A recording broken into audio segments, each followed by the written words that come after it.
This is The Big Breakdown, a long look back at some of the biggest stories we're covering for you at the Hidden Killers podcast and True Crime Today. This is Hidden Killers with Tony Bruschi. Here now, Tony Bruschi.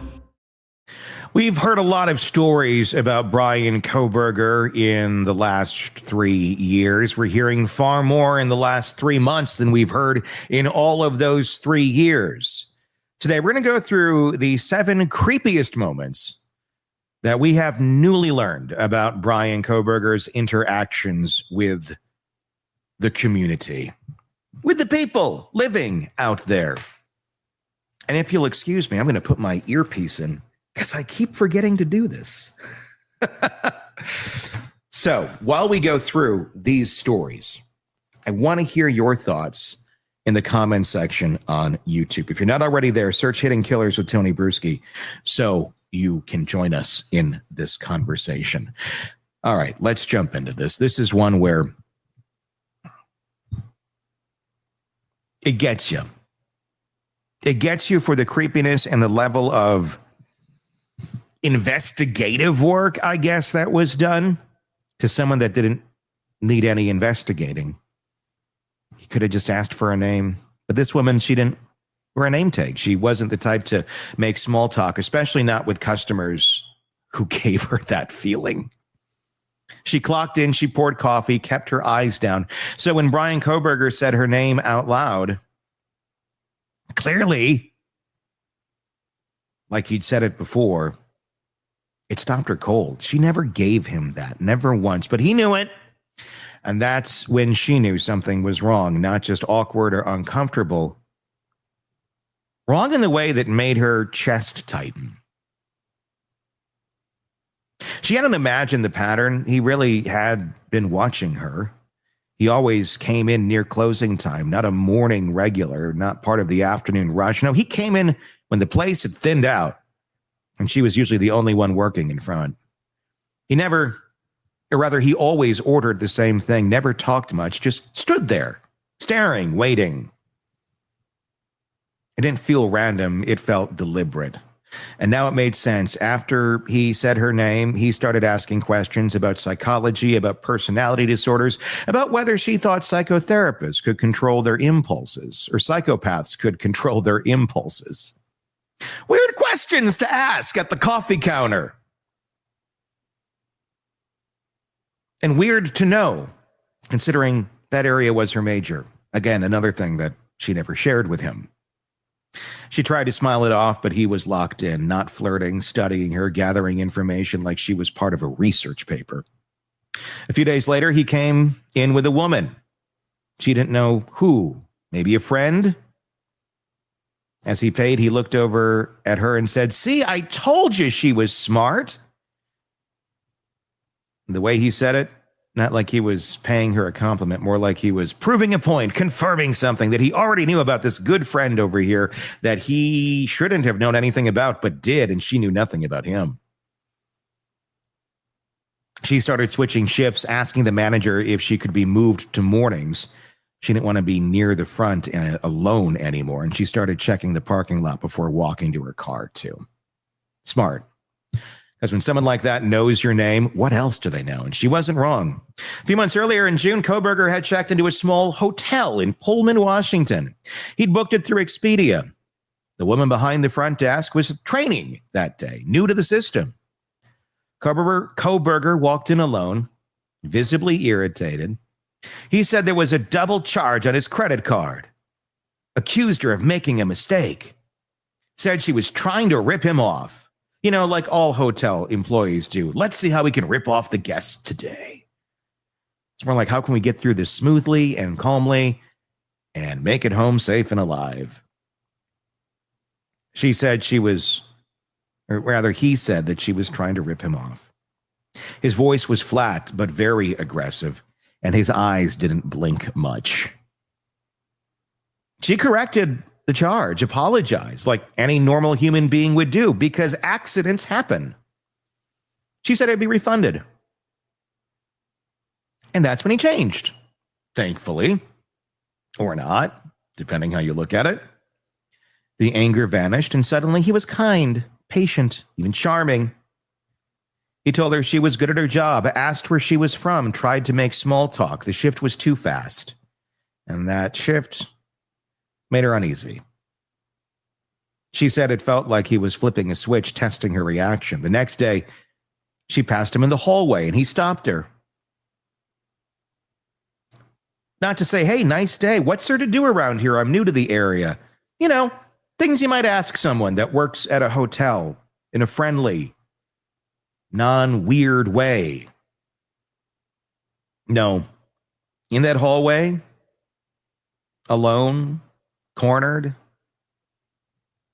started talking about knives, sheaths, self-defense blades. He told her what kind of knives he liked, how they felt in the hand. The difference between a tactical blade and a collector's piece. You know, things you want to fill in the hotel front desk lady as she's walking down the hall to get more syrup for the pancake bar. She nodded, smiled, and got away as fast as she could. She didn't think about it again until the mug shot. Then she couldn't stop thinking about it. At Washington State University, Kohberger was earning his PhD in criminology, but in the classroom, he didn't carry himself like a student. He was dismissive, arrogant, and when female students spoke, he often interrupted them, corrected them. One student remembered him saying, "No, that's not what the data shows," mid-sentence. His tone wasn't just critical, it was belittling. Professors noticed it too. One of them reported that he was growing more erratic, that he seemed to enjoy intellectual dominance, especially over women. He was eventually warned. Later, he lost his teaching assistant position. Officially, it was for poor performance. Unofficially, it was because people were afraid of what might come next. One woman who met him on Tinder did not have to guess. She saw it up close. They matched online, and he invited her over. She said he was stiff, didn't talk much, seemed more interested in getting physical than getting to know her.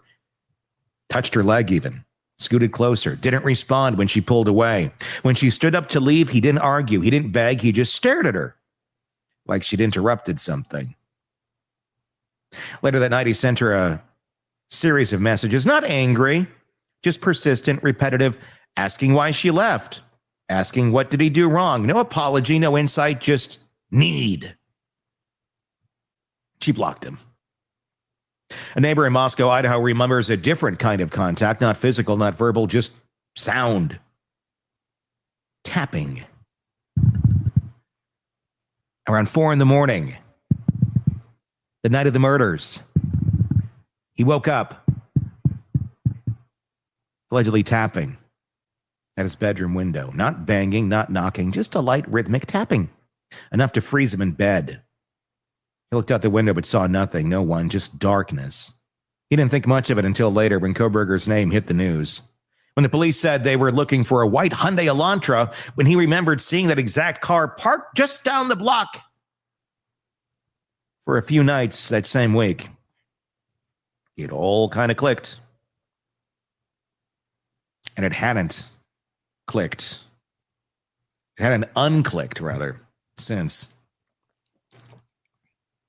Earlier that year in Pullman, there was a break-in at a sorority house.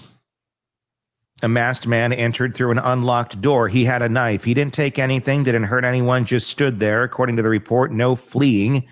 No one caught him. No charges were filed, and the case went cold. After Kohberger's arrest, investigators quietly reopened it. One woman remembered a study group session with him. He didn't say much, just watched, listened. She felt him staring.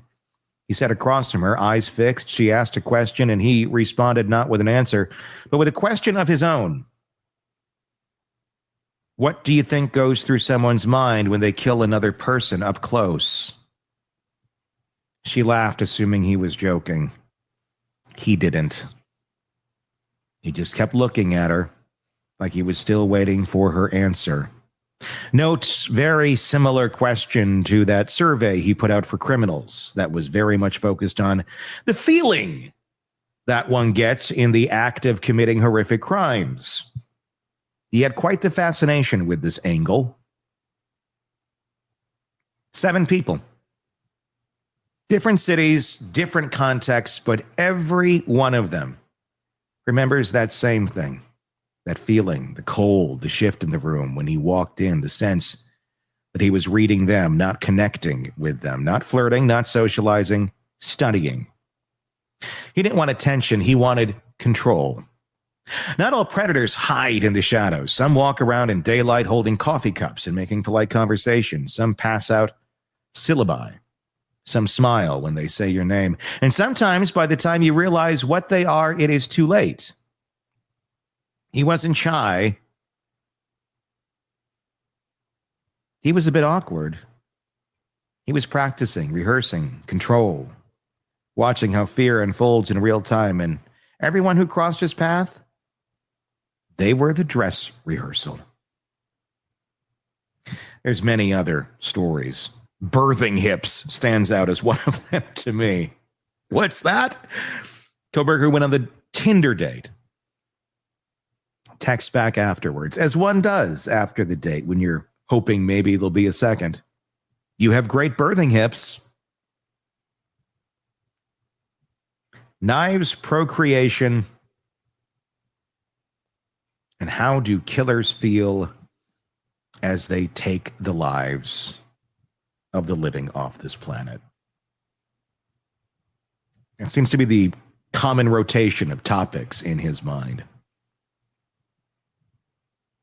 Tell me what your thoughts are in the comment section. Tell me about creepy encounters you've had with people in life. Maybe Kohberger-ish. Have you ever had one? An encounter with someone who later turns out to be someone far worse than you knew at that moment in time? I'd love to hear your thoughts in the comments on YouTube. If you're not there already, search Hidden Killers with Tony Bruschi and you'll find us there. Do that same search wherever you download podcasts to find us as well. This is Hidden Killers Live with Tony Bruschi, Stacey Cole, and Todd Michaels. Oh, we have a lot to go over today. Adelsons, of course, we're going to dive into that. This is a day Donna is going to decide whether or not to testify. We'll talk about that. We'll also take a look at some testimony from a jailhouse snitch that says she almost got a grand piano out of Donna. You know, it's a little bartering that, you don't expect to do in prison, but, Donna's got the goods. So we'll do that. We'll take a look at Donna's best friend's testimony on the stand, which I don't know that it did a whole lot for Donna, but we'll talk about that. Also going to be talking with Jennifer Coffindaffer today about Harvey and Wendy Adelson. What sort of future might be held for them after Donna is found guilty or innocent, in the far chance that happens. And then Siobhan Scott's going to be joining us, psychotherapist and author, and we're going to go into the world of family enmeshment, which essentially is the Adelson family. Is it good? Is it bad? Why do so many people keep coming back for more?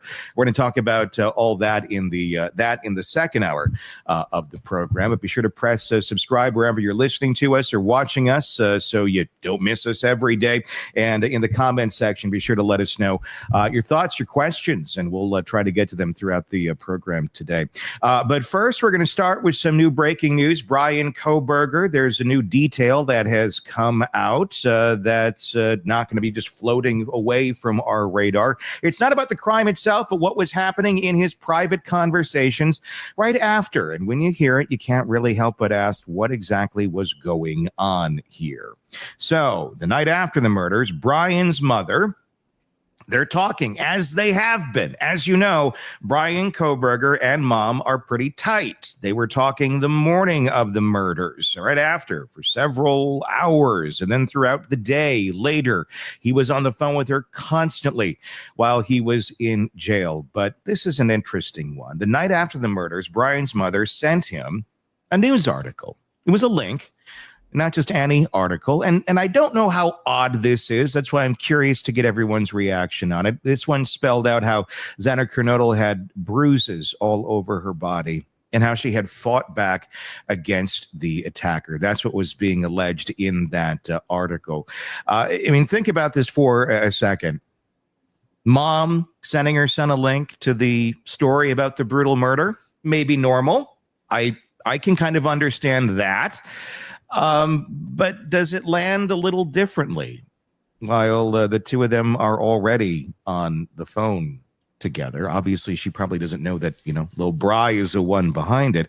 But does it strike you as normal? Let's just start there in casual conversation that mom would be sending Bryan, links to this horrible crime. It did happen where he's at. So is it strange on that level? Let's start there.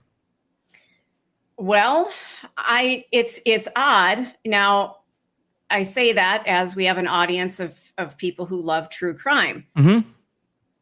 So I don't know. I mean, it has to do with the area that he was in. It was a huge news story. So yeah, that could make sense. But then if you turn it on its side and go, wait a minute, that's some really unusual banter between a mom and a son, I think. Well, it depends, I guess, on the relationship. I mean, what's unusual? If you and your mom talk about if you talk about like mother and if you're like they had a relationship. If you're into that topic, what's weird about talking about that topic? I mean, yeah, her son turned out to be the killer, but I don't see it as being that out there. I mean, for example, Devil's Den, that occurred here, where the monster went into the woods and killed the husband and wife recently, and we were covering that quite heavily. Before they found the killer, my mom's, sending me, articles about it and stuff, and I'm letting her know, sending her what I'm reporting about it. So, we talk about those sort of things somewhat. We don't dive into every case. If I said Karen Reed, you'd probably have no idea what I'm talking about. But I don't know. From that dynamic, I don't know that it's that weird. But the topics I talk about sometimes with my mom and my parents, I know are kind of odd. Yeah, but look at what you do for a living. You are the exception. Yeah. I mean, but he's a criminology student. So again... Is it odd? I don't know. I mean, look, I remember when I was a kid going into the radio station and telling Todd some of the conversations I had with my mom, and Todd would be like, huh? Wait, what's going on there? And in true Todd fashion, I remember none of that. So no, you blocked it out is what happened. Yes. Yeah. But yeah. I don't know how odd that is on the surface, but that's gotta be a weird one to have to try and, comb through all this time later. Yeah. You've got to be looking at everything that he said to you on those phone calls and going, what does it mean? What was he saying? I mean, it gets even stranger right after that, their conversation, her texts the next morning to him. And this is interesting. And this is all from some of the criminologists and some of the folks who were digging into the Cellbrite data. And this is what they were telling Ashley last night on Banfield on News Nation, that her messages veer into coffee beans, a line about a sweet girl working at a coffee shop, totally disconnected from the weight of what they had just been talking about. It does appear that there might be some pieces to this conversation that are missing. As we know, he was deleting things, but what we do have is her communication to him, not necessarily his out or what they had spoken of. So, I mean, it kind of leans a little bit towards, well, it looks like they had been having some sort of conversation about some girl he thought maybe was cute that worked at the coffee shop. Well, and remember, we've talked about the barista who had a close run-in with him. Yep. So what part of that conversation's missing here, where he's obsessing over this woman who knows nothing about him? Yeah. And he's talking to mom about her. Yeah. And you don't talk to mom about somebody unless things are cooking, I guess, Or I wouldn't think, but we don't know the dynamic either. Yeah, what's odd about it is that both the topics, the bruises all over the victim's body, okay, that is something that from my understanding, he might really enjoy talking about because of what he's into. I mean, we know that about him. Yeah. And then the coffee part of it and the barista and all that, it's just, if you just look at it by itself, if you didn't know everything that went down in that situation, you'd be like, just conversation, little weird, but this was like, it was almost feeding him to me. He seems to have very few modes of what he talks about and what he goes on. I mean, it's interesting as we learn more about him. He enjoys talking about knives and knife sheaths, as we know that he loved, like, just randomly talking to the woman at the hotel about that in the hallway. He likes to talk about the coffee and the girl at the coffee shop. It's very narrow obsessions that he goes on, which, goes with the autism. That's a lot of that sort of thinking. You do get more narrowly focused on things, but he seems to have no way of functioning outside of it. Like, he needs somebody to trip him up and go, okay, Bryan, next thing, next step, let's keep moving here. Because he really gets onto that. I'd be really curious. I'd love to know from that mom, what was that conversation like about the bruising, and I hate gory details. I do not like talking about them. We don't show the pictures. We don't do any of that shit because I don't think it adds to the story. But what I am curious about is that conversation. Was he excited? Did that perk Bryan up to sit there and talk about, well, I think this might have happened or that might have happened? The way that Papa Roger character came out online and said, well, I think this, and seemed to have knowledge beyond what was in the current publishings of the moment. If mom could look back and say, well, how did he know that? Well, but don't forget too, and I'm not defending Bryan Kohberger. Please don't ever put me in that category. But being a criminology student, this is his arena. This is where he thrives. This is where, he's studying this. So I remember in the days of, when I went into radio, everything music was talked about with me. Like, oh, we should talk to her about that. Or when I went into veterinary medicine, like, oh, here's this really weird case that, was in the paper for some reason. Or so people gravitate toward those topics. Maybe that was just a innocuous, hey, he's into that. Yeah. He's going to school for that. Let's talk about something that maybe interests him. And again, you brought up the autism. I've been doing some reading about Temple Grandin. Very, very amazing human being. But she talks about how people on the spectrum, their thoughts aren't linear. They're just very segmented and all over the place. And to people who are not on the spectrum, it looks very odd. Incredibly odd, but to them, that's a normal. Yeah. So from our perspective, not being on the spectrum, it's really disconcerting to see this journey that they take to get through a topic. Well, especially when the topics are very off, when they're exactly. That's. If he were not a criminology student and he went into great detail about, what happened at this crime and really was digging into the details, I would be very alarmed. But he has that degree. So to me, it's like, it's just another day at the office. What does it say though about like that his mom is the one he's turning to constantly after these horrific things? He literally just killed 4 people, and now he's if you read the tea leaves, he's talking about the cute girl at the coffee shop, which we now know he had some sort of interaction with that made her uncomfortable. It makes you wonder, he's already, the fact that he's able to sit there and think about another human being in any sort of like, maybe I'll date her sort of way after just murdering 4 people.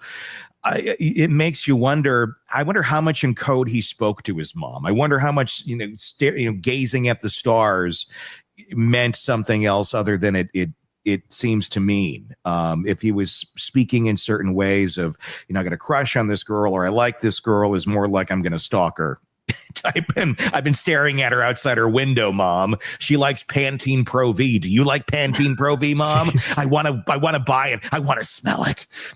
That sort of creepiness. Maybe he didn't have the capability. And it sounds like I'm defending Kohberger. Stop me. I'm not. We know you're a pro burger. No, I'm not. kidding. I'm honest to God, I'm not. Mhm. But I'm, again, doing more reading on this. He does not connect with other people on an emotional level. He does not know how. And not that he couldn't learn, but I think it's really difficult. And I just don't think he had the fostering environment for that to occur. So he doesn't relate to people. He makes people feel very uncomfortable with the interactions. And I just don't think he has a lot of friends. So mom's always going to be there. He doesn't know how to navigate people. Right. That's his thing. That's a very hard thing with autism too, because you don't naturally know how to do it. So it's like a lot of learned type behavior, but he doesn't seem to value that lesson. And if he doesn't value that lesson, he just continues to hit his head against a brick wall, never going, maybe that's a lesson I should pick up on because it might help me get from point A to point B. But he's always just like hitting up against the wall. I don't know why nobody wants to talk. Like, well, that's you. Another interesting piece of that reporting about those letters, or beyond the reporting that he was talking about with his mom and that letter that she sent to him. He sent some letters to Washington State University around that same time. His teaching assistantship was in jeopardy. He responded not with one, but two very different letters. The first letter was very groveling. He begged to keep his position, stressed how much he needed the insurance, emphasized his GPA and his dedication. It was like a pleading type letter. Please keep me. Then a little bit later, sends another one. That one flipped. It went after a female professor directly in it. It laid out why she was wrong and he was right. No humility, just pure arrogance in that one, like Jekyll and Hyde, depending on who he knew was going to be looking at this letter. And specifically, we see his anger towards a female erupting again. It's the same personality that we've heard described by his colleagues. I mean, he's late to classes with female professors, never the male ones. He's rating female students horribly, ignoring the men, dismissing women, but showing deference when he wanted something. And his best buddy appears to be a woman, his mom, his attorneys, all female. What the hell does that say about Bryan Kohberger? I wonder if he saw them as female, though. I wonder if he was able to strip out their gender, that other women that he didn't need or know, they were women, but the ones that were close to him or that he desperately needed, like a professor, like a mom, they weren't women to him. Does that make sense? Like he just categorizes everyone differently. But so yes. the people who are below him in his mind, below in intelligence, if that's how he scales everything, they're women. Yes. But if there's an intelligent woman next to him, she's different. She's something else, or Again, it's putting things into those compartments that he needs to be able to relate to them because it's so uncomfortable. You open this door, he respects him. He loves his mom. He trusts his mom. He trusts these attorneys. And shut that one, open this door over here, and they're pieces of meat and can't be trusted. And it's pulling the doors back in all these different bizarre ways that Kohberger does. Want more on this case and others? Then press subscribe now and don't miss a moment of true crime coverage from Tony Bruschi and the Hidden Killers podcast.